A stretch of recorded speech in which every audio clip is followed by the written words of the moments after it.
अस्सलाम वालेकुम फ्रेंड्स, जो शख्स भी पहली दफ़ा उम्रे पर या फॉरेन कंट्री में जाने लगा है या उसको एयरपोर्ट का प्रोसेस नहीं पता कि एयरपोर्ट पे जाके क्या क्या चेकिंग होती है, कैसे प्रोसेस से गुजरना पड़ता है, या काफ़ी देर के बाद उम्रा पर या फॉरेन कंट्री का ट्रैवल करने के लिए एयरपोर्ट पे जा रहा है, उसके लिए टू द पॉइंट ये मुख्तसर सी वीडियो है, लेकिन काफ़ी ज़्यादा मालूमाती होगी। अगर ये देख लेंगे तो आपको फर्स्ट टाइम एयरपोर्ट पर जाना काफी ज्यादा आसान हो जाएगा। सबसे पहले आपको बताता चलूं कि आपने एयरपोर्ट पहुंचकर डिपार्चर से अंदर एंटर होना होता है।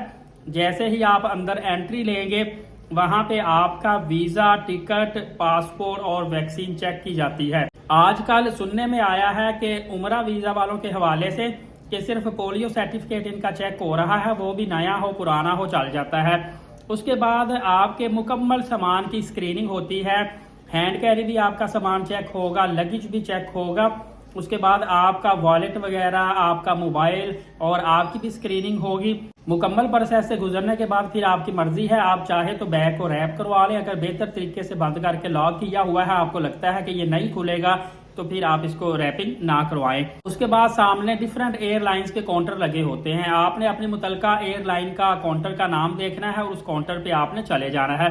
वहां पे आप जाएंगे तो सेम आपको वीजा, टिकट, पासपोर्ट, ये सारी चीजें वहां चेक करवानी पड़ेगी।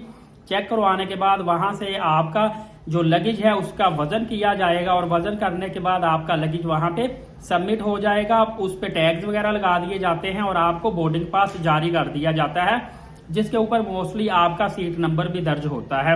इसके बाद जो नेक्स्ट प्रोसेस होता है वो थोड़ा सा कंफ्यूजन वाला होता है, क्योंकि उसमें इमिग्रेशन FIA वाले आपकी चेकिंग करते हैं। आपका पासपोर्ट वो लेते हैं, पासपोर्ट लेने के बाद उसमें चेक करते हैं कोई बैन, कोई ब्लैक लिस्ट, आपको चेक करते हैं कि किस पर्पज के लिए ये जा रहे हैं। ऑफ लोड की स्टैंप लगनी हो वहां से लगती है, और एग्जिट की स्टैंप के आप कंट्री से एग्जिट करने लगे हैं, वो भी सारी की सारी स्टैंप वहां से लगती है। वहां से इमिग्रेशन क्लियर होने के बाद फिर आपको गेट नंबर बता दिया जाता है कि इस गेट के पास आपकी एयरलाइन है, यहाँ पे जाके आप वेट करें। आप वहां पे इंतजार करते हैं और जैसे ही एयरलाइन आपकी रेडी हो जाती है अनाउंस किया जाता है और बारी बारी आप अपनी टिकट चेक करवा के एयरलाइन में बैठ जाते हैं।